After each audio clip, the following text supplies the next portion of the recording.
What I want to start us doing is I want to start with a count around the room.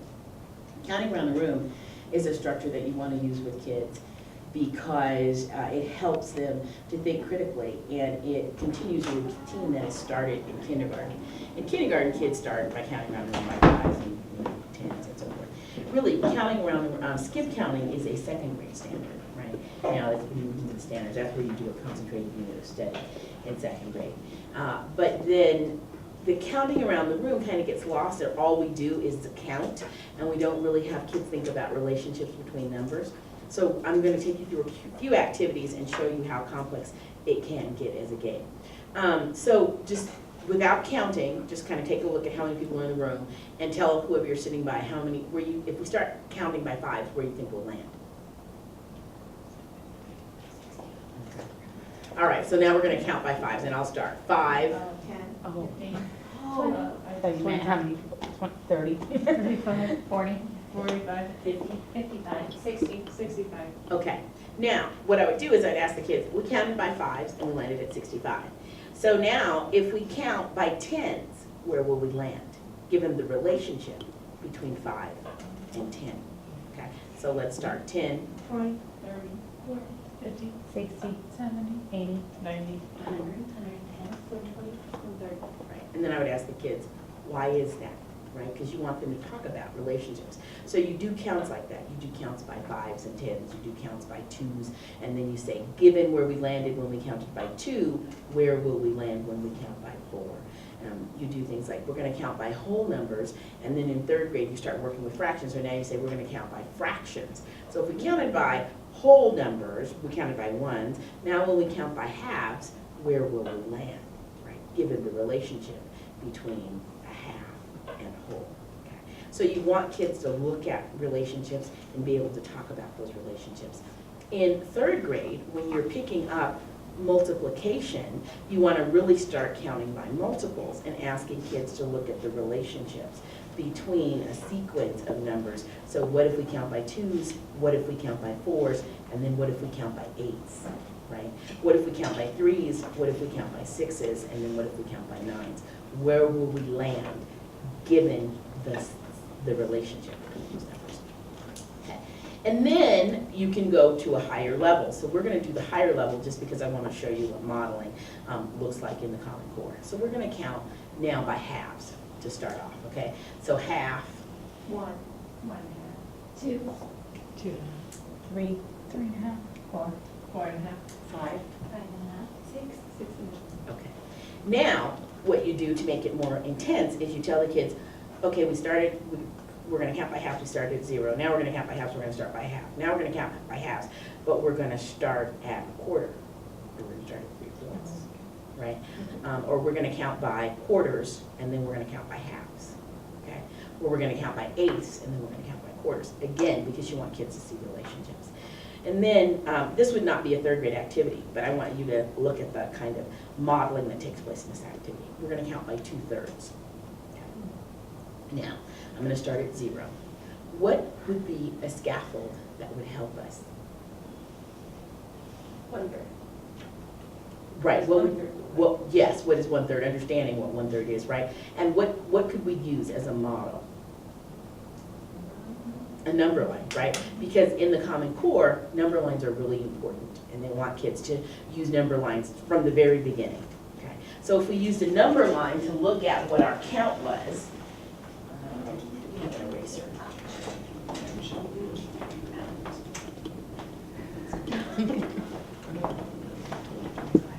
All right, I'll put our number line up here. So I'm starting at 0, and this is 1, this is 2. This is 3, this is 4, this is 5. And we're going to divide this, right, into thirds. And this is going to be 2/3, and this is 3/3. So, and we know that 3 3/3 is equivalent to 1, so you start looking at equivalencies. So the number line can serve as one scaffold. What could be another scaffold for helping us to count by 2/3?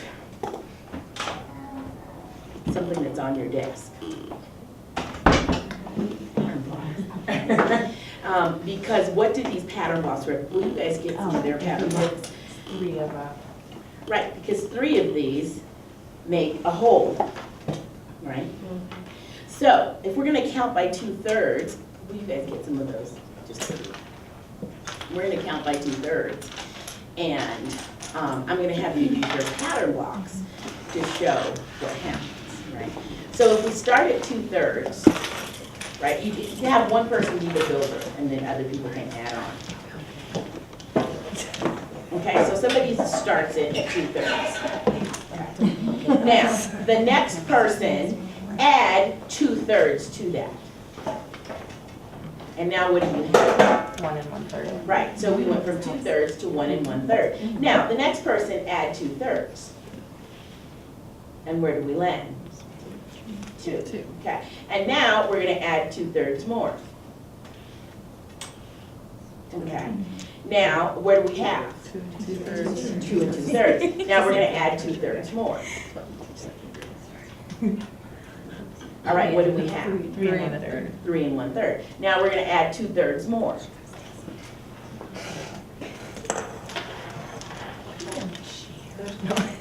Okay, there's a pattern. What do we have? 4. 4.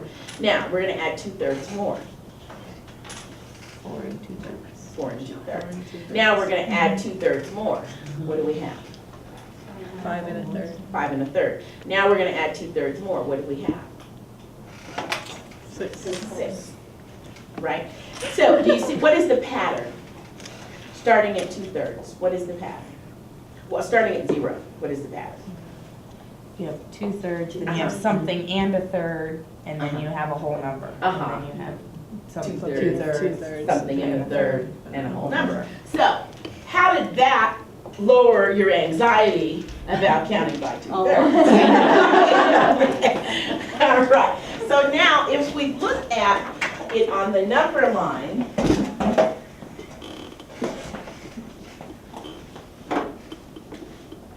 we have 2/3, and then what you want kids to understand is the composition and the decomposition of fractions. We know that this is a third and a third. So if we're jumping on the number line, we're gonna jump a third and then another third. So we have 1 and a third if we were at 2/3. Now we're gonna jump 2/3, a third and a third, and now we have, right, another, we have the whole number, 2/3. Okay, and you can write equivalent fractions if you want to, right? Or you can write the whole number and what it is. You could write just 2, right? And then when you get to 2 and 2/3, you can write it as a mixed number or as the fraction, okay? And we have 2, so we jump to 2/3. Now we jump again, 2/3, a third, and we land here. And then we're gonna jump 2/3, right? And then we land, wait, did I do that right? I was at 3. You were at 3 1/3. I was at 3 1/3, and I jumped 2/3, right? And I get to 4. Now I'm gonna jump 2/3, I'll be at 4 and 2/3, and then so forth. So that's my pattern. Does everybody see the pattern? Okay, so now let's count by 2/3. 0. Oh, 2/3. Uh-huh. 1 and 1/3. 1 and 1/3. 2. 2. 2 and 1/3. 2 and 1/3. No, No, that's not right. 2/3. Oh, right, you said 2? I did, is that right? Yeah, so that's 2 and 2/3. And then I'm 3 and 1/3. You're 3 and 1/3. I'll be 4. You'll be 4. 4 and 2/3. 4 and 2/3. 5 1/3. 5 and 1/3. 6. 6. So then maybe 6 and 2/3. 6 and 2/3. 7 and a third. 7 and a third. 8. 8, and then I'd be in 2/3. All right, now, let's just talk a little bit about the trajectory of that and the scaffolds we used, right, to get there. What are your thoughts? Thinking about them, 2 models. We used 2 models to count by 2/3. I love this. We're talking about this model right here because it's such a great visual for them to be able to see and to manipulate and go, oh, wow, and some kids really need that kinesthetic. And they can Right. use that as you're counting around. Absolutely. Yeah. They can do it as you go. Yes, absolutely. And yes, I like the number line because they can, like, wherever they are, or whatever they learn to draw that, if they can learn to draw that number line and use it, then they don't have to have the pattern blocks Mhm. all the time. Okay, all right. Any other noticings? I think this would probably support your needing your students. And, you know, you could have both of them to some kids that might not need this level of support, but could use that. Right. And so what we're looking at is, anytime you're talking about teaching math, you're talking about concrete, pictorial, abstract, right? So we went from concrete. All kids need to start with concrete, even if they're not gonna use it a whole lot, right? They just have that, because what models do, concrete models do, is they give us very specific points of reference, right? So we would start with concrete, and then we would go to pictorial, because remember, anytime you use a number line, it is a scaffold, but it's a pictorial scaffold. So it's an abstract scaffold. You're asking kids to imagine what that looks like, whereas if you have the concrete, they see what that looks like, right? So you have concrete, then you have pictorial. Now, a way to add to that is to draw the pictures up there that go right underneath the number line, so the kids can see the visual, right, along with those abstract numbers. So we go concrete, the model using the pattern blocks, and really the pattern blocks are more of a tool. And then pictorial, where we have a number line, and if we had pictures underneath, that would even be more visual support. And then abstract, where we're just doing the count. Concrete, pictorial, abstract. Right. So we took something that's pretty difficult, counting by 2/3, and we made it accessible for everybody, no matter what kind of a learner you are, how you tap in. Because some kids get it by just listening to the pattern. They hear the pattern and they're able to pick it up. I'm really oral, so when I hear the pattern, that's how I learn best. I also am pretty bodily kinesthetic, so I need to kind of manipulate things. I was in a workshop recently, and we were doing an activity like this, and we weren't using the pattern blocks. We were just using the number line. And one of the teachers kept saying, I just don't see what we're doing. I just can't get it. And then finally we started drawing the picture. She's like, oh, now I totally see. I just add all that together, right? So it depends, right? Your kids are going to come in at different levels. And the thing about it is that we teach from our strengths. So if you're an auditory learner, you're like, well, how come they're not getting it? And can't you just hear it, right? Or where other kids are like, oh, I see it now, right? How come you just don't see it? Well, no, I have to hear it. Well, I have to see it. Well, I have to draw it, right? So you want to have multiple entry points into whatever it is that you're teaching, right, through those different scaffolds. And that's really what the Common Core is about. It's about how do we go deeper conceptually, and what models and tools do we provide for kids to use, right? So you want to think about, how often do you use pattern blocks in 3rd grade and 2nd grade? How often do you use the base 10 blocks? Like, what is in your toolkit so that kids have access to all of those different standards? All right, good morning. I'm going to have everybody turn and face this way, like turn towards me. We are going to play 2 games. The first game is called I Was Walking Down the Hall. And it goes like this. I'm going to tell you, I was walking down the hall and I heard Haley say 10. And I wondered, what was the question? If the answer was 10, what was the question? It could have been, I'm going to give you an example and then I'm going to let you guys play it. It could have been 9 plus 1. It could have been, what is 10 plus 0? It could have been 5 times 2. It could have been 5 plus 5. It could have been a lot of different things. You guys already have got the idea, right? So that's how we're going to play it. I was walking down the hall and I heard Maria say 25, and I wondered, what was the question? What is 20 plus 5? 22 plus 3. What is 22 plus 3? 15 plus 10. 15 plus 10, yes. 13 plus 12. 13 plus 12, 44 plus 1. it's 25. So keep digging. 30 minus 5. 30 minus 5. 24 plus 1. 24 plus 1. Is it many? All right, well, there's lots of ways to get to it, so think of some others. Yes. 25 minus 0. 25 minus 0. 5 times 5. 5 times 5. All right, I was walking down the hall and I heard Trevor say 50, and I wondered what the question was. Yes. 5 times 10. 5 times 10, 50 plus nothing, 30 times 20. 30 plus 20. 30 plus 20, 100 minus 50. 100 minus 50, 45 plus 5. 45 plus 5, 49 plus 1. 49 plus 1, 70 minus 20. 70 minus 20, 40 plus 10. 40 plus 10. All right, here we go. I was walking down the hall and I heard James say 15. And this time, he did not use any addition. Ooh, this is easy. Ooh. Yes. 20 minus 5. 20 minus 5.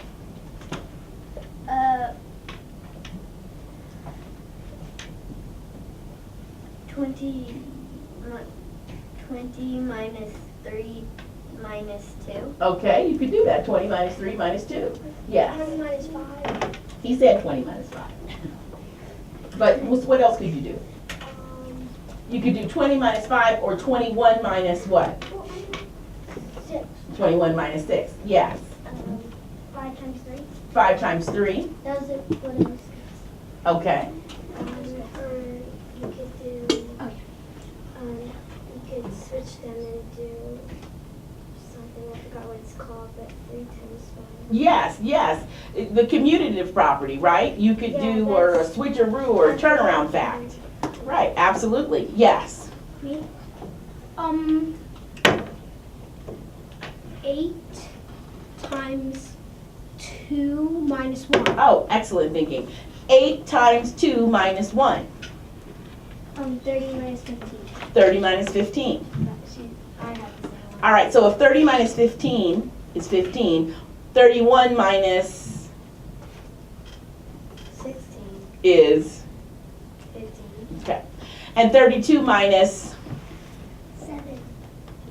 17 is 15. And 33 minus, 18. and 34 minus, 19. right. Do you see, what are we doing? What is it like? We're going up by 1 Right, it's like a every pattern. time. Right, and then, so we have to subtract more, right? So we did 30 minus 15, 31 minus 16, 32 minus 17, right? Because does everybody see that pattern? All right, let's do one more. I was walking down the street and I heard Alexander say 100, and I wondered what was the question? And I know that they didn't use any addition. Yes. 150 minus 50. 150 minus 50. 100 times, no wait, 10 times 10 10. times 10. 200 minus 100. 200 minus 100. 10 times 10. 10. Well, she said 10 times 10. 120 minus 20. What'd you say? Oh, 120 minus 20? Yes. Okay, yes. 50 times 5. 50 times 5. We're trying to get to 100. So it wouldn't be 50 times 5. It'd be 50 times what? How many 50s do you need to make 100? Oh, 2. So 50 times what? 2. 50 times 2. Okay? Yes. 130 minus 30. 130 minus 30. 105 minus 5. 105 minus 5. 999 minus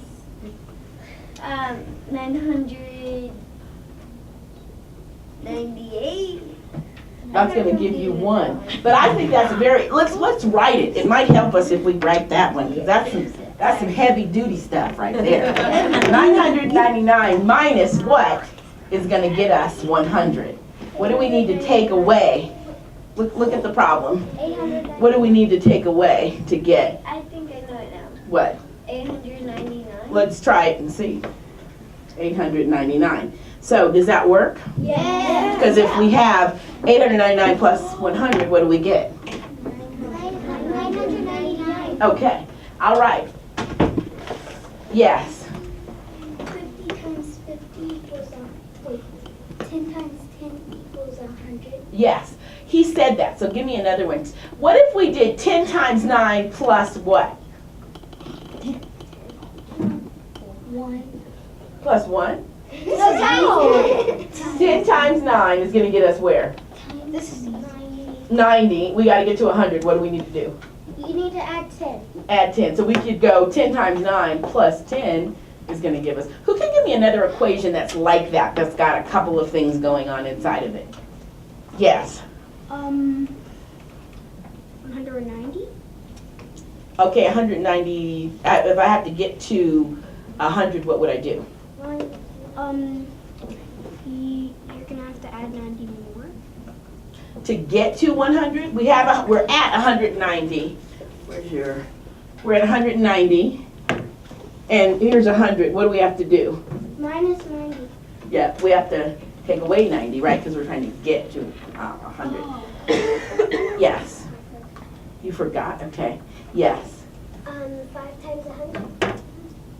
If we have 5 times 100, that means 5 groups of 100. That's going to get us how many? 500. 500. We're trying to get to 100. Okay? Yes. 5 times 100 minus 400. 5 times 100 minus 400. Okay. 50 times 1 plus 10 plus 10 plus 10 plus 10. Well, now I'm confused. I'm going to have to write that one out. 50 times 1, right, is going to get us to what? 50. And now you started adding stuff together. Plus 10, plus 10. How many 10s did you add onto there? 5. 5. Okay, is that right? Yes. Who agrees? Right? Because this is 50. So in essence, we have 50 plus 50 is going to give us 100. All right. So now I'm going to have you guys put your hands down. We're going to do something else. How'd you like that game? Confusing. You found it confusing? What was confusing? Confusing. You found it a little bit confusing. Well, you know, the thing is you have to really think it out when you're working with some of those longer equations. Now, what I'm going to do, we're going to play this game. Bingo. It is. It's math tic-tac-toe. I thought it was bingo. Nope. Tic-tac-toe. All right, so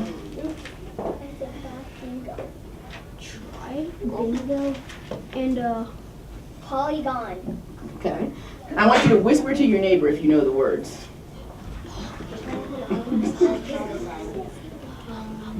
I'm going to move in a second.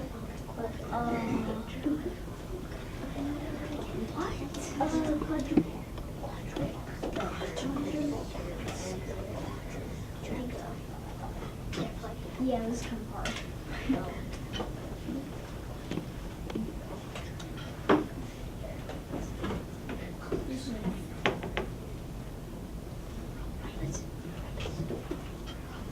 Yeah. I'm not going to put all geometry words. Yeah, this is kind of confusing. I know.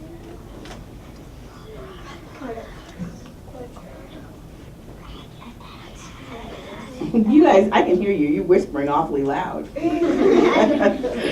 There's something called yelling. That's whispering. Okay, so this is how the game works. This is how the game works. I'm going to divide you guys in half. So there's 1, 2, 3, 4, 5, 6 tables. So you're 1, 2, 3. You guys are a team over here. And then that row, or this column right here, you guys, this row right here, you're a team. Okay. So this is how we're going to play. First of all, I'm going to pick a number between 1 and 100. This team's going to give me a number. That team's going to give me a number. Whoever's closest to my number gets to start. We're going to play tic-tac-toe. Who knows how to play tic-tac-toe? Okay. Tell us the rules. Well, there are X's and O's, and everyone gets a turn. So first goes X and O, or the other way around. And whoever gets in a row first wins. Right. How can the row be? Yes. It can be Diagonal. It could be diagonal or Cross or down. right. What's the math word for across? Starts with an H. Horizontal. Horizontal. And what's down? Vertical, right. So you can go diagonal, or you can go horizontal, or you can go vertical, right, to win. And you're trying to get 3 in a row, right? So you have to have a strategy. You just can't come up here and pick your favorite word. You've got to try to get 3 in a row. And you're trying to do what to the other team? Beat them, block them. Yeah, you're trying to beat them or block them, so you're blocking whatever their moves are. All right, so it sounds like everybody's clear on how you play it? Yes? Okay. All right, so I have a number in my head. Give me a number. 50, Okay, give me a number. 90. Okay, so these guys start first, because my number was 79, and 79 is closer to 90 than to 50. Does everybody agree with that? Yeah. Okay, so this is what happens. One person comes up at a time, but you're not up here by yourself. When you come up here, you can get your team to help you, okay? So who wants to go first? You run this team. All right, young lady in the pink. Young lady. Do it, Kyle. Yeah, well, what do you guys are, We're O's. you're O's, you're X's. So you're gonna pick a word. Don't do anything to it. I have to ask you some questions about it. All right, what's your word gonna be? Sum. Okay, tell me what a sum is. Right, I want you to draw an equation, an addition equation, and I want you to circle the sum. This is gonna be hard. All right, now, I want somebody to tell me a word problem where the answer is a sum. Yes.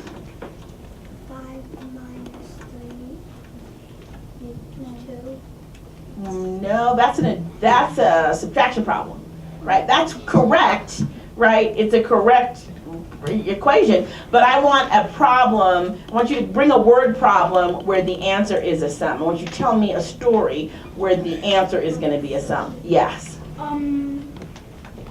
5 plus 10 equals 15? Yes, but I want a story.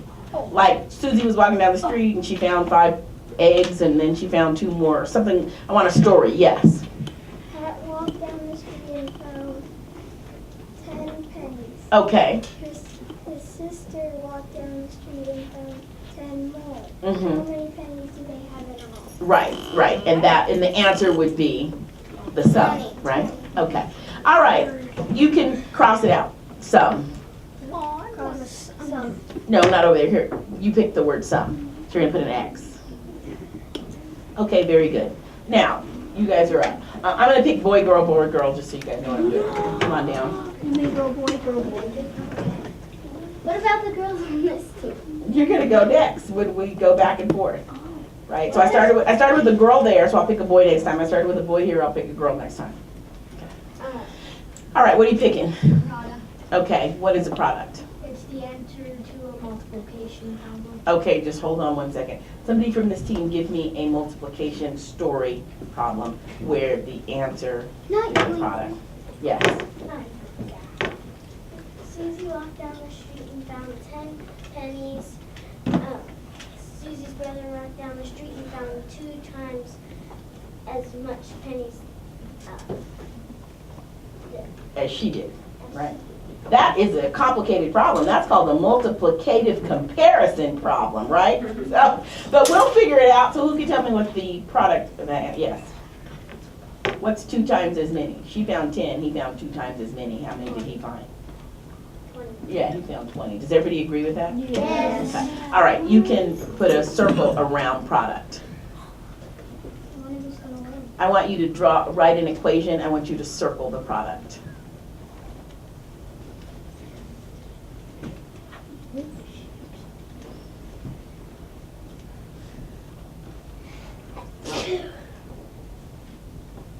Okay, very good. You guys are up. All right, come on down.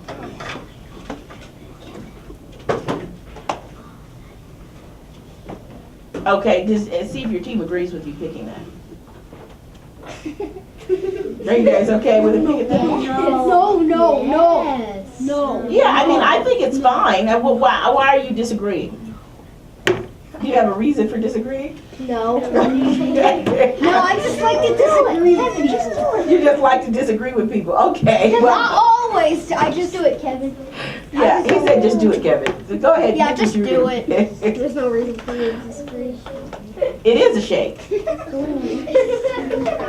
It's a triangle. Now, wait a second, you don't get off that easy. You have to tell me 3 things about a triangle. Yeah, what's the math word for corners? Yes. No, that's on a 3D. Yes. Acute is like how you describe an angle. This word starts with a V. Oh, virtual. Yes. Vertical. No. Oh, wait. I forgot. Are you guys guessing? Yes, we're all guessing. Just 1 second. What'd you say? Vertex. Vertex. We found the word over here, but we're gonna let you go ahead. You're gonna have to circle the vertex, the vertices, right? So first of all, when we talk about math is a language. So we could say everyday words or we could say math words. And so when we're talking in math, we have to say math words. When you're talking French, you have to say French words. When you're talking Spanish, you say Spanish words. So when you're talking math, you have to say math words. So the math word for corner is vertex. Everybody say that? Vertex. Say it louder. Vertex. Say it really soft. Whisper. Vertex. Say it in a normal voice. Vertex. Say it to your neighbor. Vertex. Say it to your other neighbor. Vertex. Tell your neighbor, whisper to your neighbor what it means. I forgot. You forgot already? All right. Who can raise their hand and tell us what a vertex is? Somebody from this team. What is a vertex? Yes. A corner. It's a corner. So I need you to circle all the vertexes, of the vertices on the triangle. Yes. Okay, so you've told me 2 things. You said it was a triangle. You said it has how many vertices? 3. All right, tell me something else about the triangle. Yeah. You can ask your team. Your team can help you. Okay, look. It's shaped like a pyramid. Okay, it's kind of shaped like a pyramid. Tell me something else. It is kind of shaped like it. But it has 3 vertices. What else? What else? When you're talking about shapes, you can talk about what? Yes. 3 sides. 3 sides. What else does it have? Point. It has a point. It does have some points. Those are the vertices. So we have 3 sides, 3 vertices. What else? 3 starts with an A. 3 angles. 3 angles. Indicate the angles. Like draw something. Let me show you how you indicate an angle. This is one of the angles, right? That's one of the angles.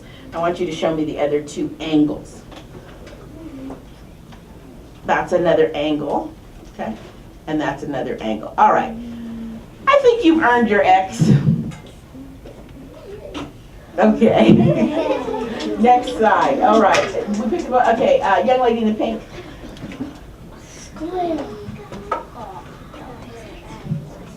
What do you have to pick? When we're playing tic-tac-toe, what are you trying to do? Block the other. Uh-huh. Let the other team win. Ask your team what the strategy should be. Right. Do they agree? Yes. No. I disagree this time. I disagree. Wait, hold on. She can't go until we're quiet. All right. Now, I want you to tell me something about that shape.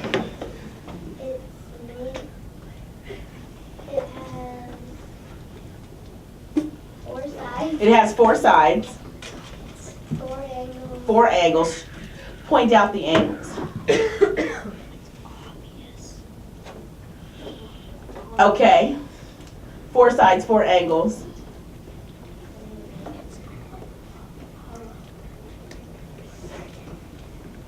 It's a shape. It is a shape. I need to get your team to help you. It has vertices. Where are they? Okay, you pointed out 2. How many does it have? 4. Okay. What's the name of that shape? Rectangular prism? No. Yeah, that's okay. It's a polygon? It is a polygon, but it has a name. Well, I want to know what the name is. Yes. Trapezoid? Is it a trapezoid? Yes. No. Who can tell me why it's a trapezoid? Oh. Yes. Shaped like a mousetrap? Because it's closed in and it doesn't have it doesn't open. All right, so it's a closed figure. What else about this shape that is named a trapezoid? What about the sides? Oh, okay. Two sides are flat and 2 sides are slanted. Right, what do you call that when they meet? Oh. Or do you call it when they don't meet? What do you call these kinds of lines? Somebody from this side, because these guys are up. When they meet, it's called an intersection, and when they don't, it's called a... Starts with a P. Oh. Yeah. Don't do it. All right, we're gonna let you keep thinking. Parallel. Parallel, right? It has one pair of parallel sides, right? Okay. All right, you can put your O.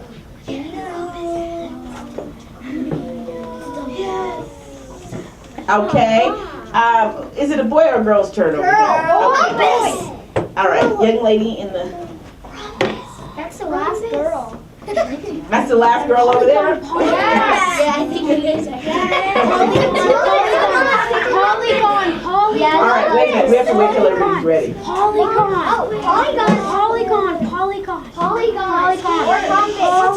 You can listen to your team. Okay.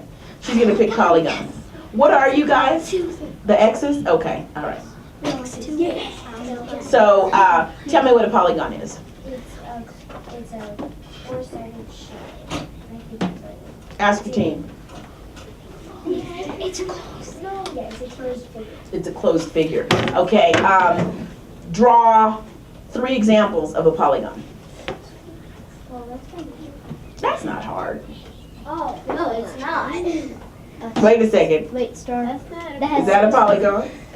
No, it has... Well, it has a bunch of closed figures to make it, but which one are you going to choose to draw up there?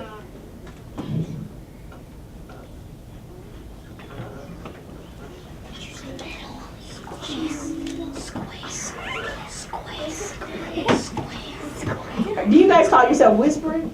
We call ourselves the Whisperers. Oh, okay. Okay, I have a question. Yeah, you can help with your teammate. I have one question though. Hold on. Is that a square?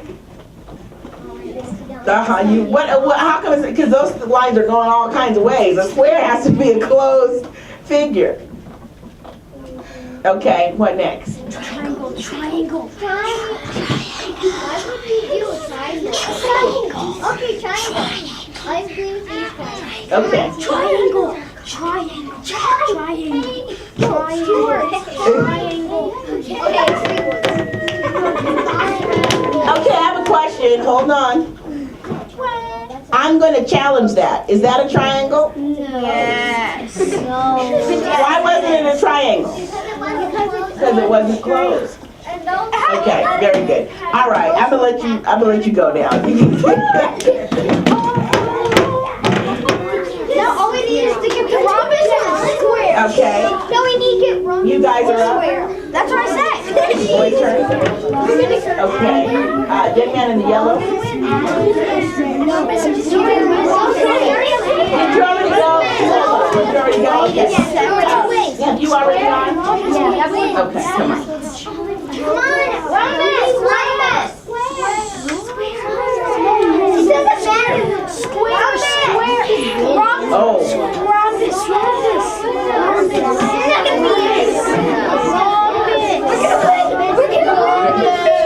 Okay, so he did rhombus. Yeah, you can do rhombus. Are you a circle? You can. Okay, leave it. I'm sure you're going to be able to get this. First of all, draw a picture of it. What do you mean, oh man? I was trying to block them from winning. That's okay. They can help you. You can get somebody to help you. I don't have it. You're gonna win if Just like the moon. You know, you can't help him. But who can help him draw a rhombus over here? Okay, come on now. Huh? Draw the moon. I'll give you a hint. There's a rhombus already up on the board. Draw the moon. Yep, there is. It's already. It was already Do you know how to draw a rhombus? Yeah, just like this.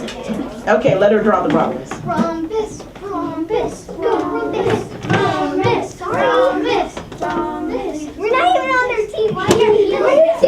Use an eraser. We're not even on their team. Yeah, we don't win the triangle. That is a parallelogram, but it's not a rhombus. Unless you turn your head, that's not quite a rhombus. You guys circled it. Circled it.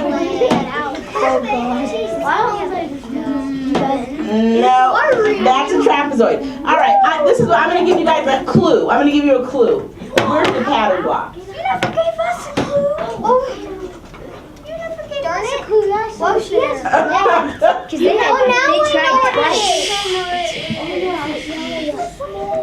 Okay, just a second. Now we know what it is. You do? Yes. Don't help them. No. Don't No. help them. Come here. Come here. Come here. Go. They get up there already. There you go. What? Yeah. No. Okay, yeah, it's a diamond, but you have to use your math words. All right, that's close enough. Okay. All right. So now, just a second. Yeah, it is that one. Now, so you guys, we drew the picture of a rhombus. Tell me something about a rhombus. Oh, no, I'm not on the team. I'm not. It has 4 vertexes. Yeah, vertices. When it's vertices. Yeah. All right. When it's plural, it's vertices. How many angles? 4. How many sides? 4. Okay. You can circle it. You already circled it. But... Okay, sounds good. All right, so you guys are up. Squid! Whoever gets up there. Young man in the back in the red. Square! Do a square! Square!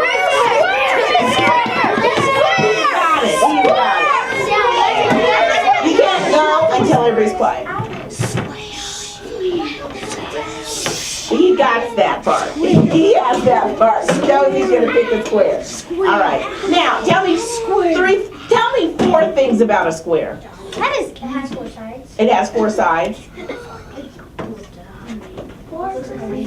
It looks like a window. Okay. 4 angles. 7 times. Yeah. 4 angles. 4 angles. No, 4 angles. 4 angles. Show the angles. You're gonna show the angles on your square. Do I show? Well, you know, they're like, look at here's how we showed the angles over there. You draw like a half moon on the inside. Yeah, draw a moon. Well, I'll show you. And an alien on The curved line right there. That shows it. It's an angle. That looks like a claw. All right. While he's drawing the angles, somebody from his team give me something else about a square. Yes. Oh. I already did. No, you're just gonna tell me something. 4 sides. 4 sides. We've got that part. 4 angles. What else? 4 verticals. Vertices. You guys say that word with me. Vertices. Okay. When it's more than one, it's vertices. Vertex, vertices. All right. I said 4 things about. Oh, and you said it looks like a window, right? Yeah. Okay. Because remember that when you're talking about shapes, that a square is a rectangle, right? A square is a special kind of rectangle, right? It's cousin. Right, and a square is a special kind of rectangle. So you guys have some rectangles in here that, you know. Yes, I see them. Yep, so that's it. We will take that. And then there's windows that actually have all equal sides, right? Okay, you can put your X.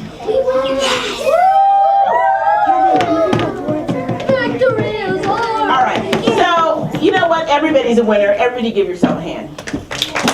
All right, and then we're going to give these guys an extra round of applause because they did to have some strategy and they won. All right, now I have a question. We're about done, but tell me a word that you guys learned today. Yeah, Me? yeah.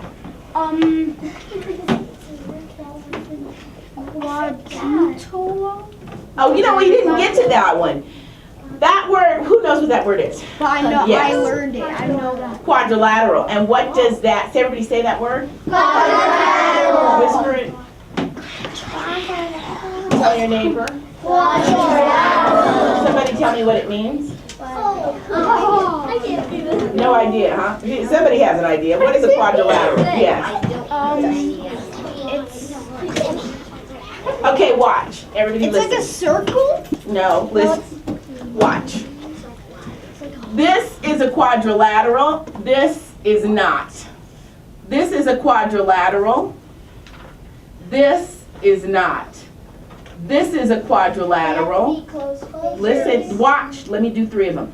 This is a quadrilateral. This is not. This is a quadrilateral.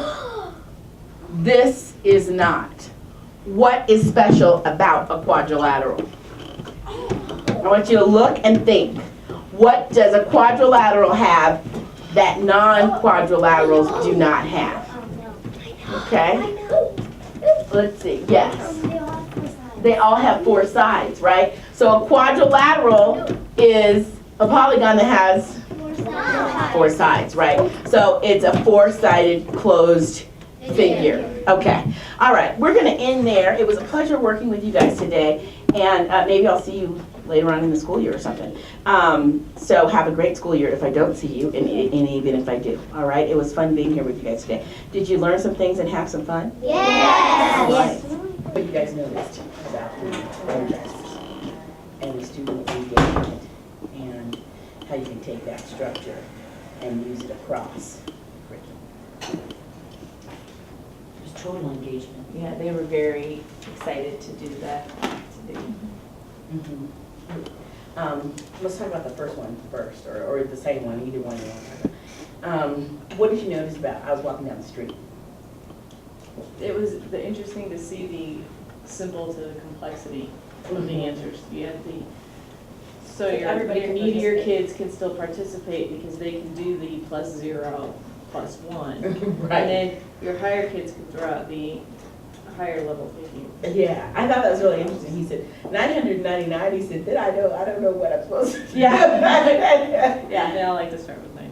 Yeah. So I think it's interesting to then put it up there and have them see it because they're trying to imagine it in their head and how just that visual of the writing it out, they can see what's happening.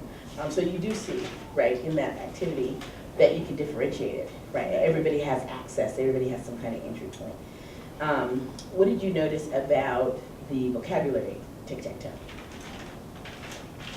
It's a great review. I love that. And I love how you made them like work for it. Yes. They have to get up there and say all kinds of stuff. And I think what it does is it allows you just to kind of take the temperature of their geometric knowledge, right? So we know quadrilateral is a word that they've got to look at because they were like, we don't know that word. Well, you also showed the application of the word. I mean, just not memorizing the word, what is that word? You know, like write out an equation or come up with, so here's, you know, you went deeper and deeper into just Yes. knowing the term. Yes, Okay, absolutely. and I Absolutely. like that. Because one of the things that the Common Core talks about is that kids should be able to, it's out of mathematical practice too. We'll talk a lot about it on Friday, but it's the reasoning standard, and they say that kids should be able to solve problems and pose problems. So that they should be able to take an equation and pose a problem that is relevant to that equation. So you can do lots of things with that. You could do, you know, you put 5 plus something equals 10 on the board, and then you ask the kids to tell you a story where that equation makes sense, right? So that's why I was saying, oh, somebody tell me a multiplication story, somebody tell me an addition story, you know, because you want kids posing problems. And also using concept attainment, right? I didn't tell them, oh, a quadrilateral is a 4-sided figure, right? You notice what I did? I did a concept attainment. I said, this is a quadrilateral, this isn't. What is a quadrilateral given these 3 examples, right? So you want to do things like that with them when they come to a word that they don't know. Now, when I play vocabulary tic-tac-toe, I don't always put the words. You saw, in this one I did mix. I put some words and some pictures, right? Sometimes I just put the definitions, and they have to tell me what the word is based on the definition. Or you could play it as like a riddle, right? And you put the riddle in there. And I play it a lot whole class. But sometimes I'll play it, I'll have them written up and I'll stick it in a sheet protector, and then they'll have to play it with a partner, right, after they've really learned how to play it. Because you can play it every unit for the different words that come up, as well as doing a cumulative review of the words that they already know. So those are just two examples of energizers that you want to do with your kids throughout the year. You always want to have some sort of touchstone vocabulary activity, because there's a lot of vocabulary in the Common Core, and the kids are responsible for using math words. On Friday, we're going to look at some exemplars, and you'll get to see some kids were counted off, even if all the math was right. If they didn't use the math words or they couldn't explain what they were doing, they did not get full points, right? So you have to really think about that. You know, vocabulary is tricky because when we're talking about vocabulary and math, there's all these meanings. So we have words that are everyday words that have a mathematical meaning. So we say, this is the table, or we're going to table this idea, but we want to solve this problem using a table, right? Or we have math words that have different meanings in math. So we say, a circle is round, we're going to round these numbers. How many degrees are in this figure, and how many degrees is it outside? Right? So same word, different meanings. So the language gets really complicated, and you have to have a lot of opportunities for kids to play with that language. And again, on Friday, we're going to talk a lot. Mathematical practice 6 is the practice of precision, and it has to do with language and calculations. And so we'll talk, I'm going to show you guys a bunch of stuff on Friday about that. But today what I wanted to go over was your critical areas in the Common Core. There are critical areas for each grade level, and there are fluencies. So the critical areas for second grade we'll look at first. And remember that the second grade critical areas are very relevant to third grade, because every critical area is a mastery standard. So your third graders should have mastered the second grade critical areas, and you'll find that some of that is probably true, and then there's areas where they have to do some intensive review. In terms of your focus, in terms of your fluencies, every grade level has a fluency marker, benchmark. So kindergarten, the fluency benchmark is 5, facts through 5, automaticity within 3 seconds. First grade, the benchmark is 10. Second grade, the benchmark, there's 2 benchmarks. Second and third grade are the only 2 grades that have 2 benchmarks. So the second grade benchmark is fluency within 20, and then fluency with calculations within 100. Okay. Third grade is fluency within 100, fluency within 1,000, and then for addition and subtraction, and then fluency within 100 for multiplication and division. So you have 2 fluencies on both of those grade levels. Now, one of the things you have to think about is in third grade, are they coming with the fluency levels for second grade, right? Can your kids answer any basic facts in 3 seconds? If you say, what's 8 plus 7, do they know it's 15, right? So, just to clarify, if we're doing within 100, Mm-hmm. are they supposed to know that within 3 3 seconds? seconds. With calculation, where they So if can, I say 84 plus 14, they should know that in 3 seconds? Well, you're second grade? yes. Okay, so second grade, there's a difference between automaticity and fluency. So Okay. fluency is doing it with, no hesitation. Automaticity is 3 seconds. So when you're talking about basic fact power, you're talking about automaticity. When you're talking about calculations of 2 and 3 digit numbers, you're talking about fluency. So there's no hesitation. It might take them longer than 3 seconds depending on, what the problem is, but they still have strategies. So that, we'll talk about that, but it has to do with levels of strategies. So when you're talking about basic facts, there's 3 levels, and these levels come out in the progressions. That's where they talk about them. Level 1 is kids that have to count all. You probably don't have a lot of kids at level 1 right now. Level 1 is if you say, what's 3 plus 4, and the kids go 1, 2, 3, 1, 2, 3, 4, 1, 2, 3, 4, 5, 6, 7. You probably don't have a lot of kids that are doing that, but that's level 1. Okay.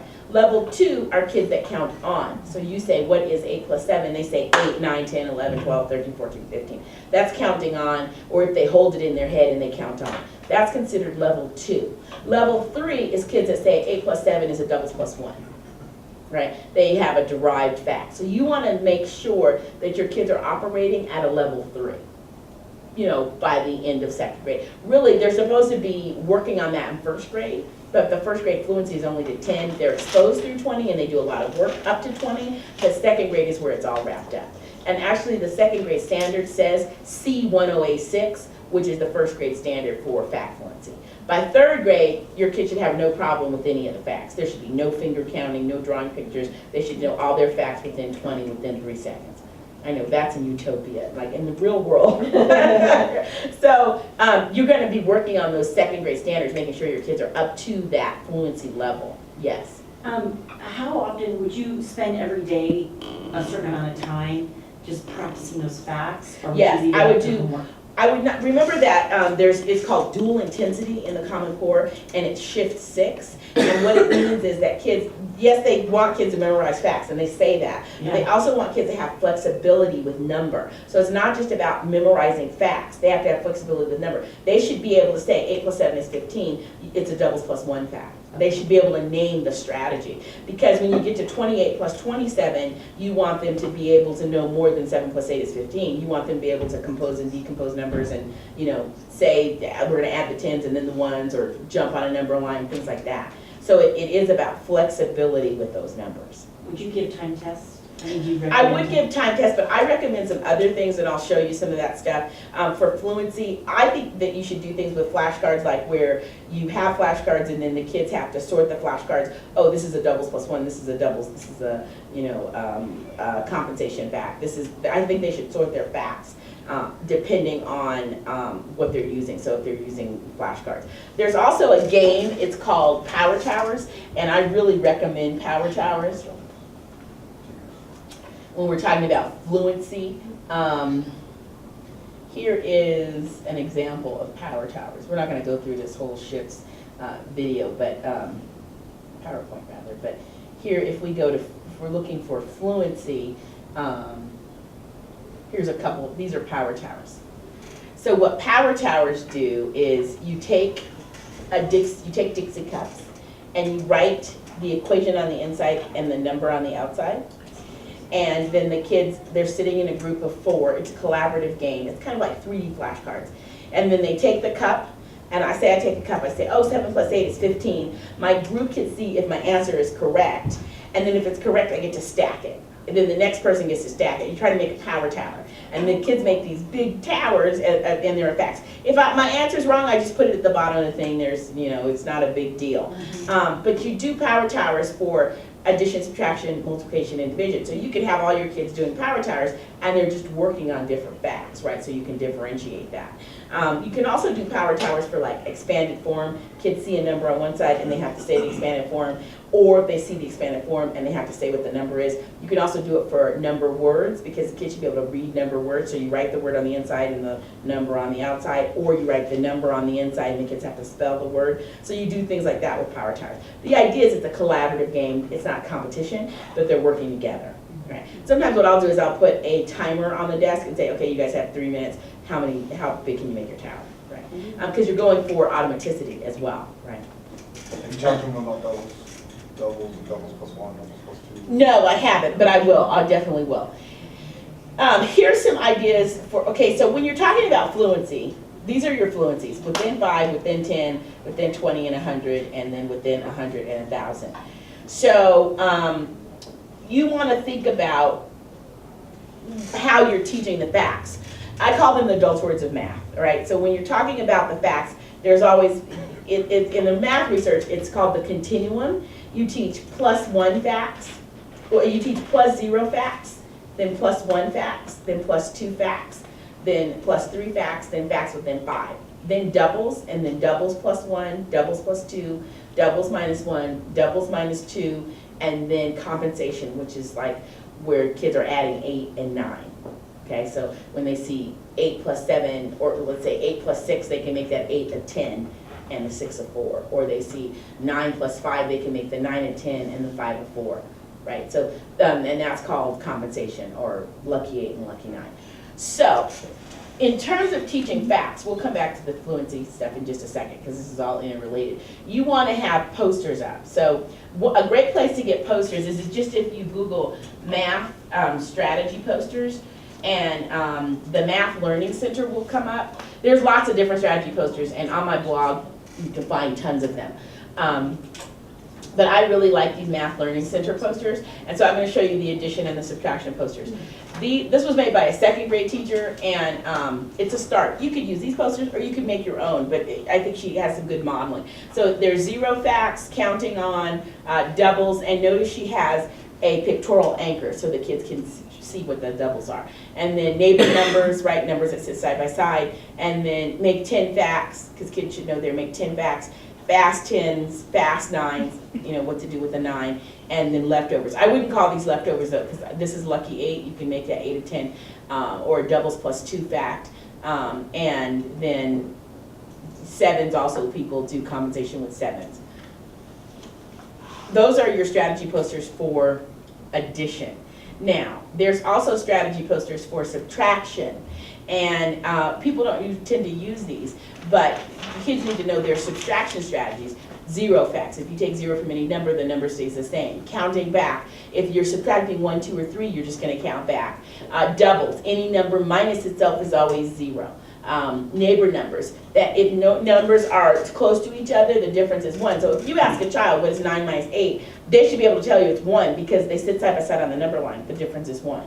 Or if you say what is 8 minus 7, they should say it's 1. They should automatically know that without any kind of calculations. They should know that strategy, right? So that goes from understanding numbers and where they sit on the number line. Okay. And then half facts, like when you ask kids what's 16 minus 8, they should automatically know 8 plus 8 is 16, so 16 minus 8 is 8, right? 7 plus 7 is 14, 14 minus 7 is 7. That's a half fact, a strategy for knowing your facts. It's called a half fact. Or take away 10s, or run away 1s, or leftovers. You know, in this idea that you count up, if you don't know the answer, you can count up to a 10, the nearest 10. Okay, so these are strategies, right, that you want your kids to have. And what site is that? This is off of Math Learning Center. If you go to mathlearningcenter.org, but the way I find it is you just Google math strategy posters, and then Math Learning Center will be one of the ones that come up. You can also go on my blog. I have a blog. And on my blog, I have lots of strategy posters and stuff. So my blog is Dr. Nicki's Guided Math Blog, and if you just search strategy posters in the search engine, tons of things will come up. You can search by the search engine, or you can search by the date. If you have a date, you can look in the archives under that date. Okay, and then I also have a Pinterest. I've started Pinterest boards, and so do you guys know what Pinterest is? Mm-hmm. Yes. Does everybody know what it is? Yeah. So, you know, I just started Pinterest boards in August, and I am like addicted to Pinterest. So I made 49 boards so far, and I'm just getting started. So I have an addition board and a subtraction board. I want to show you a couple of things on those. So for the addition board, there's some strategy posters. These guys have all been on your blog. Oh, okay, so you know the blog. They do a little overwhelmed. Yeah, it's a lot. There's a lot there. There is a lot going on there. So this is the addition board, and so you want things up. Your kids aren't going to be using fingers, that should be faded out, but you want some sort of poster like this. It's not necessarily going to have these things on it, because you guys might not be using touch math, and your kids definitely fingers should be phased out. That's a kindergarten strategy. But making tallies or pictures, counting objects, using the number grid, using the number line, just knowing it, putting the big number in your head, whatever the strategies are that kids are, you could have using doubles facts, using doubles plus 1 facts, you know, things like that, using half facts. But you want some sort of anchor poster so kids can go and look and remember what those strategies are. So that all has to do with fluency and developing fluency. So there's other things you can do in terms of fluency. This is a combinations club, and some schools have these things called math ninjas. And so you get different colored karate belts, depending on what facts you know. So if you know your doubles and your doubles plus one, like doubles is a green belt, doubles plus one is a blue belt. And so then you become a black belt in addition, and then a black belt in subtraction, and then a black belt. So, you know, if your kids are into karate, they buy into this whole economy. And then there's tons of other ideas. Let's see. Having spelling, you know, math bees, and having math Olympiads, or having participating in World Math Day, which is this day that comes around every April, where kids from around the world are competing with each other on the computer, right? And teachers can compete as well. Or do you guys know the game 24? It's a game where you put the number 24 and then you put up equations and the kids have to figure out how you got to the number 24. But they have it for different grade levels. And so anyway, it's a game. It's worth investigating because it's a fun game. The kids like to play it. And they have like addition, subtraction, multiplication, division, fractions, and all these different things.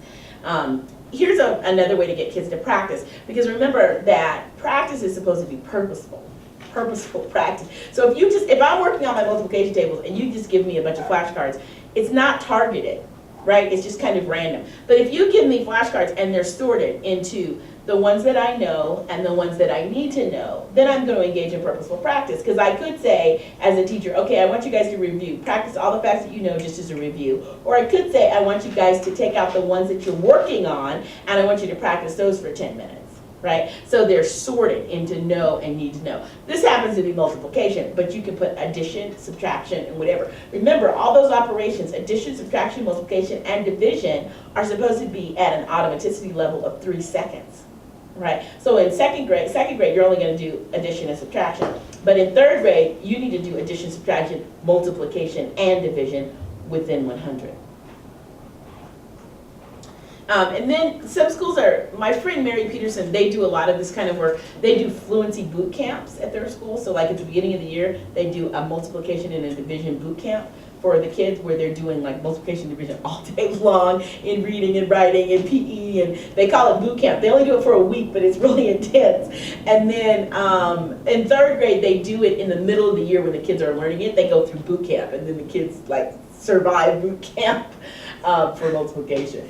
And then there's power towers, which I just showed you. There's also like multiplication club or addition club, where you put different colored butcher paper and the kids are trying to scale the wall. And as they learn different sets of facts, they get to sign their name. They're not competing against each other, they're competing against themselves.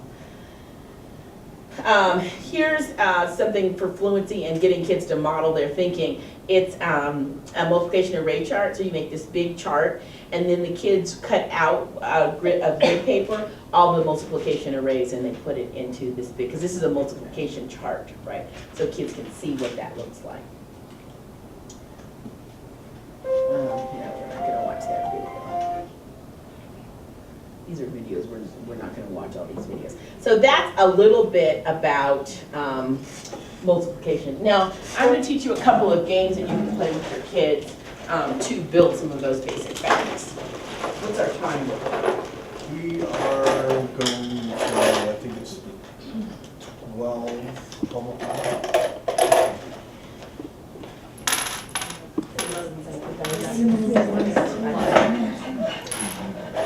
Okay, so now what I'm going to have you do, remember thinking about the facts, we're going to start at make 10. So you're going to give you some tools to work with.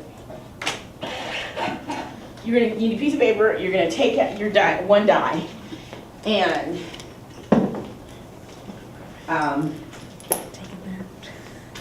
you're going to roll the die, and we're going to use inside-outside number.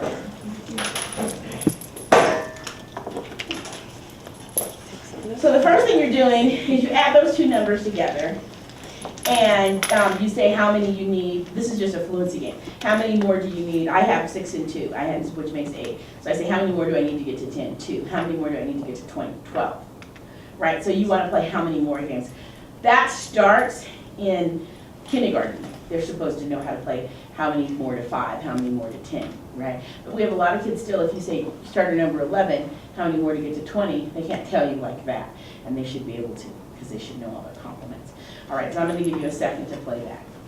You can play it, you'll remember it. So 3 plus 3 4. How many more to 6? 2 more. 10, How many more to 30? We're gonna get it easy. Then you'll be towards 20. So it's 0 to 10, and it's 10 more. This is an example. So then it's 2 more. To play a different game, we're playing doubles, okay? So you're going to make a column, and the column is going to say doubles and other. And you're going to roll your dice 5 times. If you get a doubles, you'll put it here, you're just writing the expression. If you get other, you'll put it here. Okay, so right now we're doing doubles and other. So roll 5 times and sort your facts. We're not even, you can have the kids write the whole equation, but right now we're going for automaticity. Do they recognize that it's a doubles fact? We're gonna add something, and I'm going fast. You would obviously do this and build this up with your kids. The next thing you want kids to know, for doubles, you actually have them build towers and draw pictures, right? So I would have kids draw so they can see that that's a doubles, okay? The next fact we're doing is doubles plus 1. So I tell kids, well, if we're looking at 3 plus 4, what we know is that 4 is 1 more than 3. It's 3 plus 1 more. So this is a doubles plus 1. That's why we call it a doubles plus 1 fact, right? So then when you get more abstract, you have 3 plus 4. You have 3 is 3, and 4 is 3 plus 1 more. That's your doubles. So when you have your kids draw, I have kids roll the fact. If they roll a doubles plus 1, they have to draw it out or write it in a more abstract format. But I want them to know what the doubles is. And that's why you use the number line. So when you roll, if I roll 5 and 6, this is a quick visual reminder. 5 and 6 are neighbor numbers, so it's automatically a doubles plus 1. Okay? If I'm using cards and I pick 9 and 10, it's a doubles plus 1. Anything that, because you can use dice are only going to give you a certain number range, or you can use cards because you can use a higher number, right? Or you can use flashcards, right? But then they would be doing the same kind of thing, sorting those flashcards. Or you can use dominoes, and it's the same thing. They're sorting the dominoes, right, in the categories of those. So I'm going to have you roll 5 times and see if you can get a doubles plus 1. If you do a doubles plus 1, illustrate. All right, what was your doubles? My double? I want you to tell me your doubles plus 1, but I want you to say, like, I got 3 plus 4, it was 3 plus 3 plus 1 more. I got 4 plus 5, which is 4 plus 4 plus 1 more. Okay. All right, who else got a doubles plus 1? Yes. I got 2 plus 3, which is 2 plus 2 plus 1. Okay, anybody else? 2 plus 1, so 1 plus 1 plus 1. Okay. All right, so everybody see how you do that. Okay. Now, next one is doubles plus 2.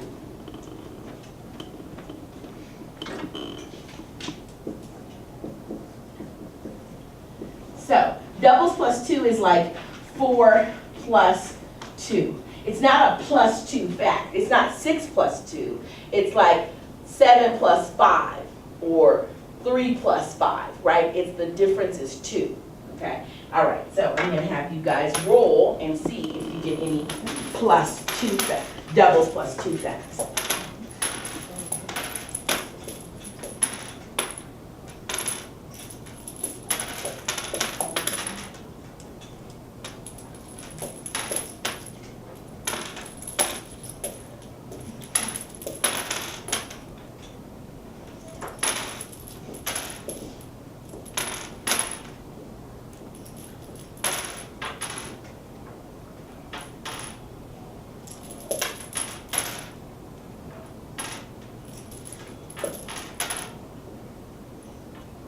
All right, who got a doubles plus 2?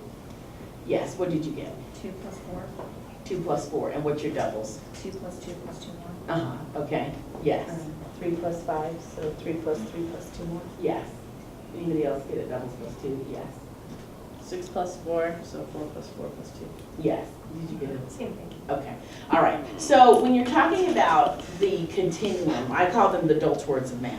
On my blog, if you Google Dolt's Words, it will come up as the Dolt's Words of Math. But the continuum, so when you say, my kids are having trouble with addition, you always want to say, well, wait, what does that mean, right? Because it's a continuum. So are they having trouble with plus 0, facts, or are they having trouble with make 10 facts? Are they having trouble with doubles? Are they having trouble with doubles plus 1 or doubles plus 2? Are they having trouble with lucky 8 and lucky 9? Where are they having trouble? And then where is the intervention? Okay, so you want to think about that continuum for addition and for subtraction. Do your kids have automaticity when it comes to subtraction? Just right now, thinking about the kids that you have. Do they have automaticity with addition? Can they name the answer within 3 seconds for any addition fact within 20?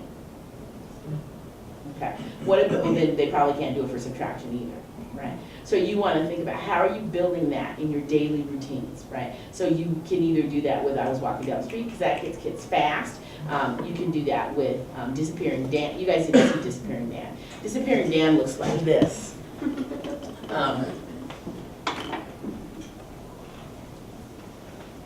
We did it in writing's class. Disappearing and his sister Dana. Yeah, I'll do Dana. He has a, this is Dana.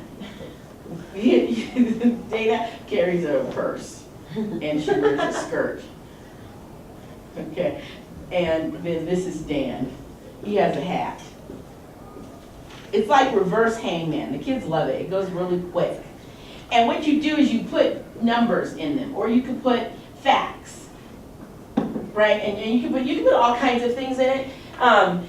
You can put shapes, but what you do is the kids come up with it. You say 15, and then you ask them questions. Tell me 2 ways to get to 15, right? Or tell me a subtraction fact where 15 is the answer. Or tell me an addition fact where 15 is the answer. Tell me another addition fact where 15 is the answer. And it goes fast, because when they tell you, you get to a race. That's why it's called disappearing Dan, disappearing Dana. So you might say 1 plus 1. I wouldn't say what's the answer. I'd say what kind of fact is it?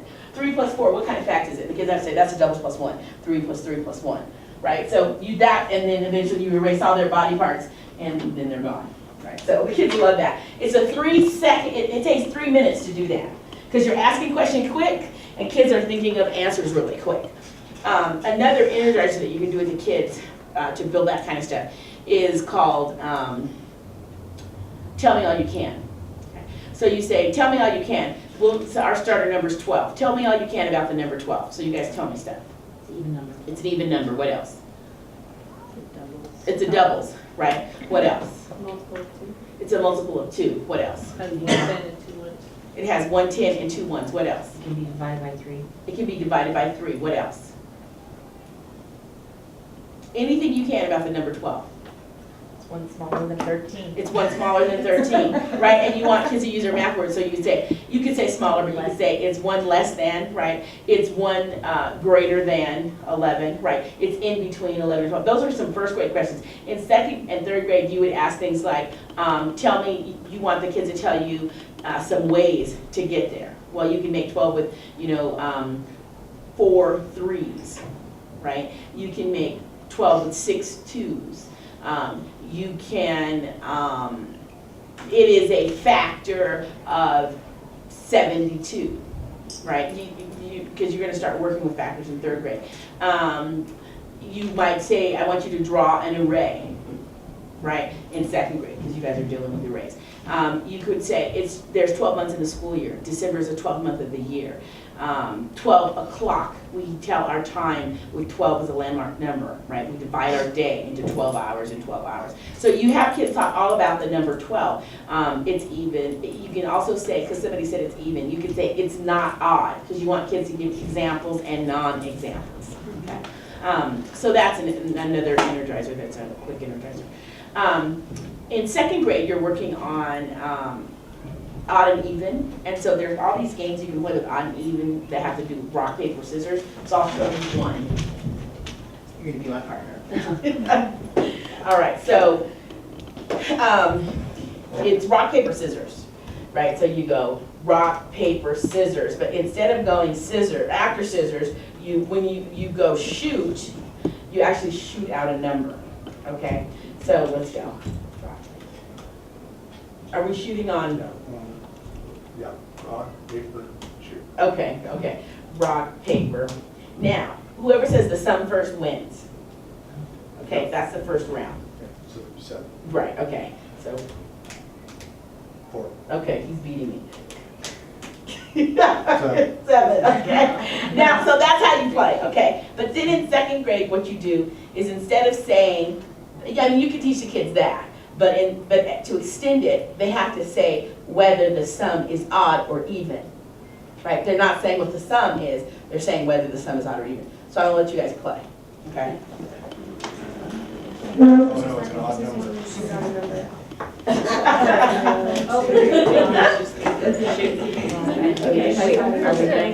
Paper, scissors, and then scissors, and then on shoes when I. Yeah, when you throw, usually you throw on that. Throw on shoes. Thank you. Three odd.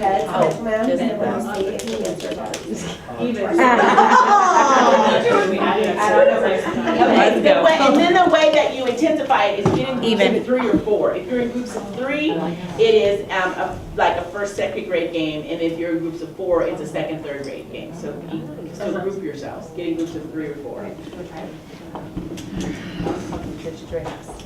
She's with us actually. Nice try though. They say groups of 3 or 4. Well, but wait a minute, this is a math problem. There's 8 and 9, so you guys have to get in a group of 3 or 4. What are you gonna do? Susie, ready? Okay. Wait a minute, you guys, it's a math problem. It should be 3, You guys 3, and 3. You have the math curse. Yeah, you guys have to figure that out. I have to go ahead and 3, 6, 9. Now, listen, you're going to first play it with, because you played with 3 or 4 add-ins, you're only shooting out 1 right hand, and whoever can tell the sum first wins.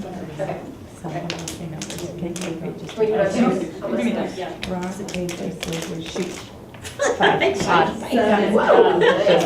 Odd. 12.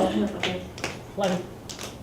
Odd. 7. 11. And Rock, paper, scissors, We'll see shoot, or that odd. you're a team rep. And the kids love it. I've been in classrooms playing it with kids, and they absolutely love it.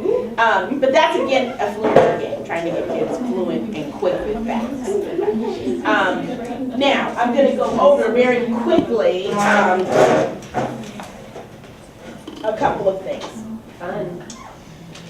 These are the Common Core progressions. You definitely want to know the progressions because the progressions tell you exactly.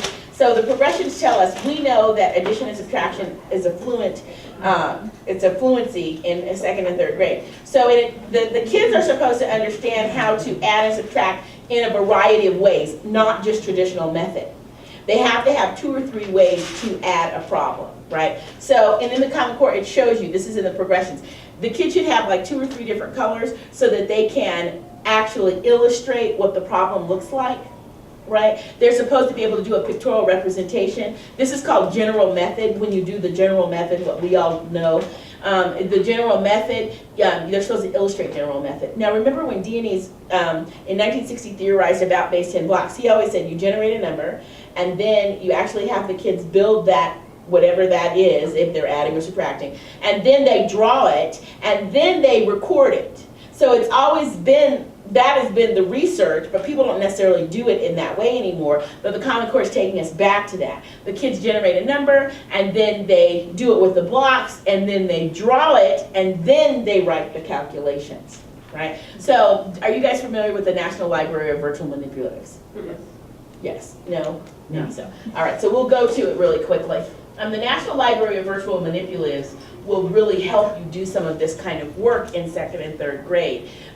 You just go by grade level, and it doesn't really matter for the addition and subtraction where you click. You can click second or third and it'll come up. It's under number and operations. And you want to go to base blocks addition. And when you go to base blocks addition, the applet will come up, and you'll see in a second. Sheets, I showed this to you. I used this a little bit last year. Our internet was so slow though that it would pick up and pick up and pick up. Oh. And I'd be like, okay, forget it. The National Library Virtual Manipulation. Remember, Mathematical Practice 5, which is the practice on tools, says that we will use not only concrete but digital virtual tools. So this is a virtual tool. So you see 7 plus 4, and then the kids say, okay, well, we know we can't have 11 there, and they group it, and then you enclose it, and then so that it forces kids to say, I'm carrying a 10, okay? And then you can create your own problems and keep regrouping all the way through the thousands. Now, they also have it for subtraction. And this is actually a really great way to teach subtraction. You should have 2 different color-based 10 blocks when you're teaching subtraction. And here's why, because kids reverse, right? They just make this into a friendly number and reverse it. And so here they're forced, they can't do that because they have to match up the top with the bottom. And that's why if you do this, when you're teaching with the base 10 blocks subtraction with regrouping, kids are forced to regroup because they have to make that bottom number go away, and there's no way to do that unless you regroup. So you're left here, and then you have to regroup.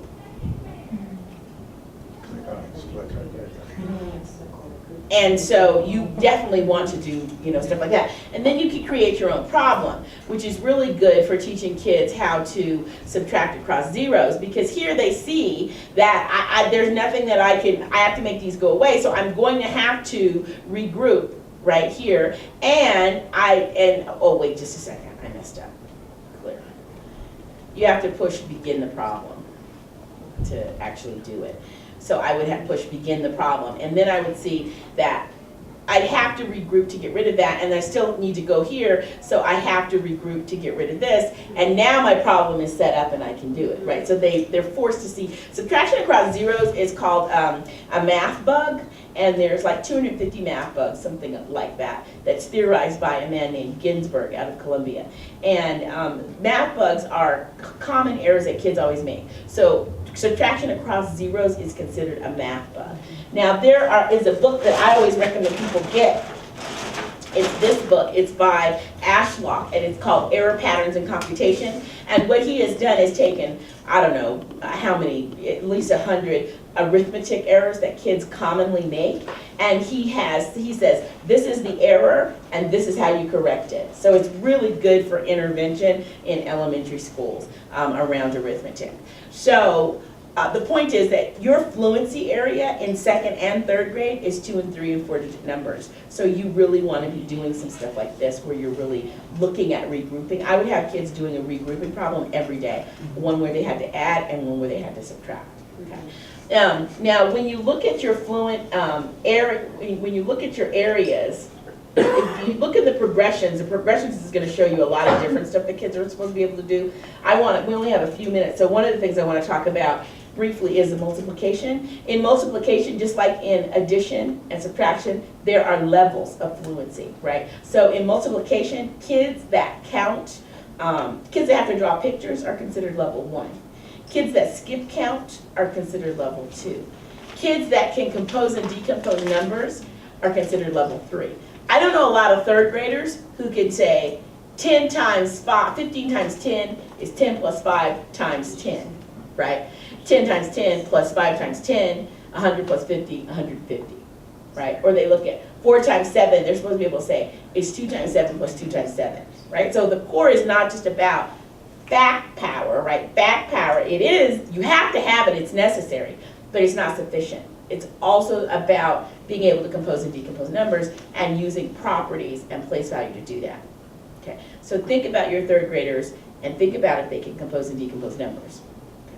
So we were in a 3rd grade class today, and they seem to have multiplication, at least the rudimentary part of it down, right? They can, but can they decompose those equations and give you, using the distributive property, right, the answer to that equation? No, we're just starting to work on properties, and they, no. Okay, right. So you're going to want to think about that. And if you look at the progressions, that's where you'll see all that kind of work. Okay. So in second grade, base 10 is a critical area, and we've been looking at some of that just now. And then in second grade, fluency, which we talked about, all the adult words of math, that's a critical area. And in second grade, measurement and data, the metric system is taught in second grade. So that's an important thing to teach, metric and customary. And then finally, geometry. Geometry is always important in every grade.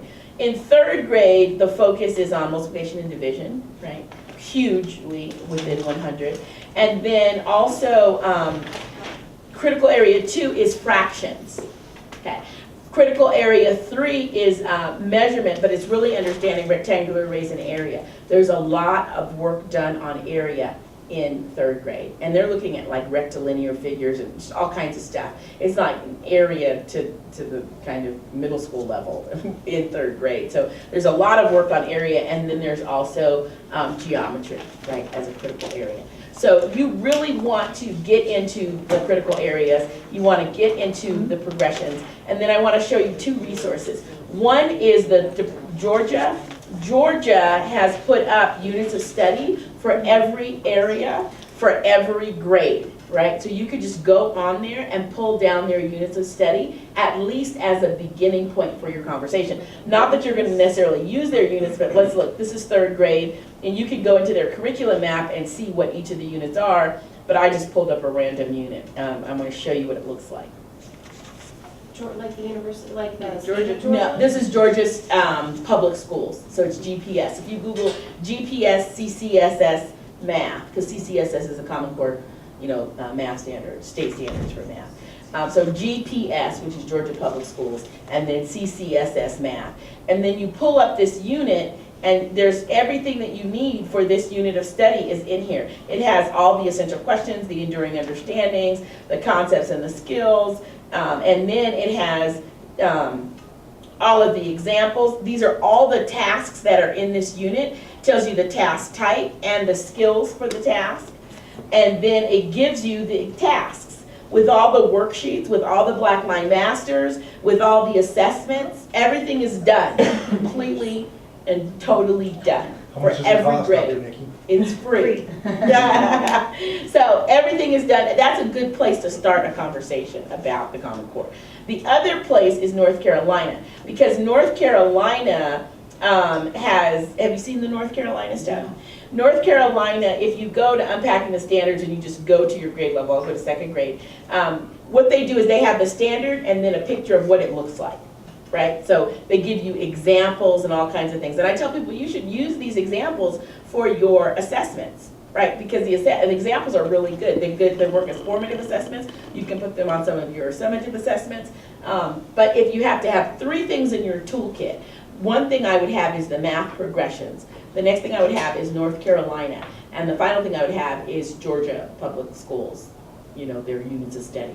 And that will give you a good way to think about what does Envisions do, and then what are some supplementary resources that we need, just to get the conversation started. Is North Carolina also the public schools?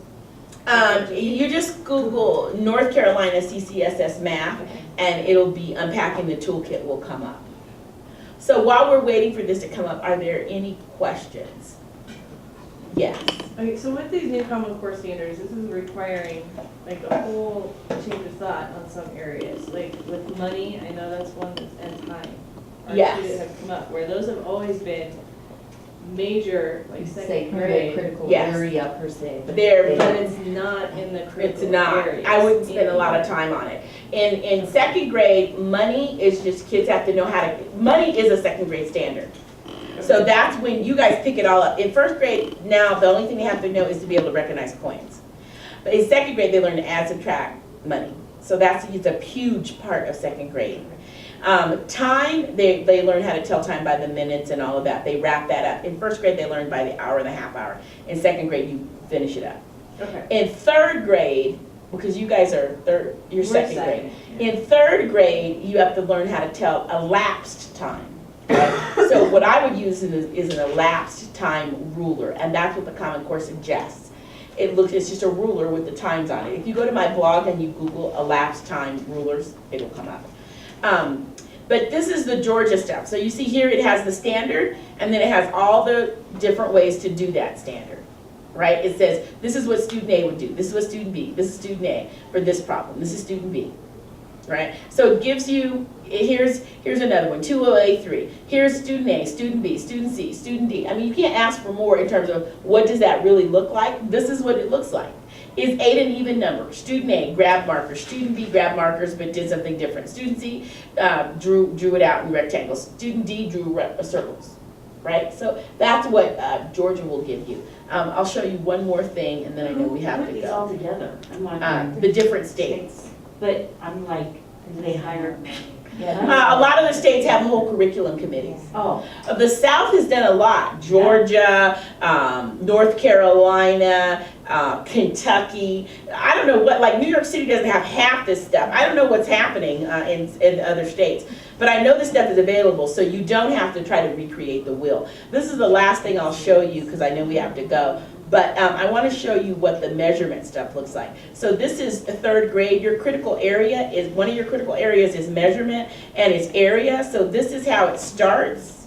And then they go to counting the squares, and then they go to using a multiplication, and then they go to looking at it as, you know, the area model and using the distributive property to figure it out. And then they go to finding the area of rectilinear figures.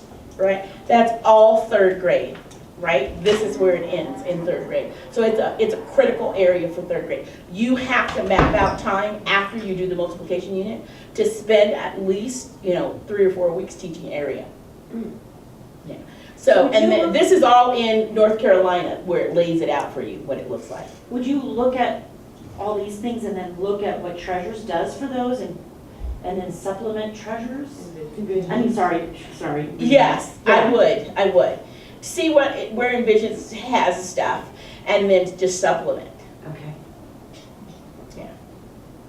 Can you go over real quick what you said were all the critical areas for second grade? And then you went through Yes, second grade, addition and subtraction Yep. is a critical area.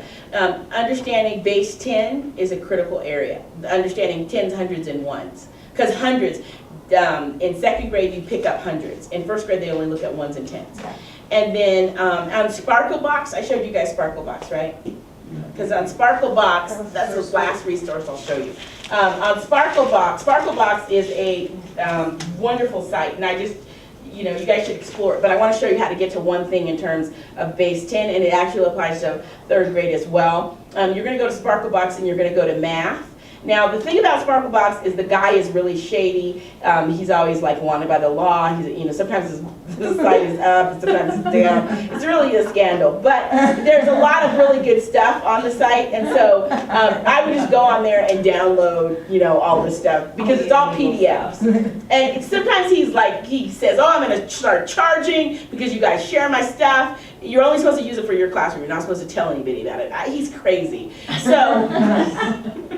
Here, but he has these really great base 10 bingo boards on here, and they're free, right? So for your class, and he has them in tens and ones and hundreds, and then in third grade you would pick these up, the tens, ones, hundreds, and thousands. Okay, and he has an American version and a UK version. So when you're looking for money, you have to click the American flag, and then American money will come up, right? Because this is a UK site, so automatically the UK money comes up. But anyway, so that's base 10 is one of your critical areas. Geometry is a critical area, and measurement, the metric system, it's a critical area. And in third grade, you guys really have to teach multiplication and division, area, and geometry. fractions, you said. And fractions, yes, because fractions is a new domain for third grade, so it's an intense endeavor. Yes. Okay, I would definitely look at the North Carolina stuff to see all the fraction examples. Okay. All right. Any final questions? All right. Well, you guys leave all your stuff up here. Leave your at Lakeshore. So basically, what we were doing was looking at routines and energizers that help to teach the Common Core state standards across the school year. So we were looking at routines like I was walking down the street, which is a routine where you say I was walking down the street and I heard 10. What could the question have been? And then the kids have to give you all kinds of equations that would equal that as the answer. And they come up with amazing things. Like some kids are like 5 + 5, but other kids are like, 5 × 2, or other kids do really expansive things where they're using multiple operations. So I wanted to really talk about those kinds of routines. And then the next thing we did was we played vocabulary tic-tac-toe. Vocabulary tic-tac-toe is really important because it's a structure that helps kids get into the language. And math is a language. If you want kids to speak it, then they have to know the words. And so vocabulary tic-tac-toe is a structure that helps to build that. And then when talking with the teachers, we were just talking about some of the key places that they need to go in terms of a Common Core toolkit. Teachers want to definitely look at the North Carolina stuff. They want to definitely have the math progressions because that's kind of like the handbook. It tells you exactly what you need to know to do the core. And then looking at Georgia, because Georgia's created all the units. I mean, that's such a great resource and we need to use it. So that's really what we were trying to look in here is like, what are the critical areas, what are the fluencies, and what are resources to help support that?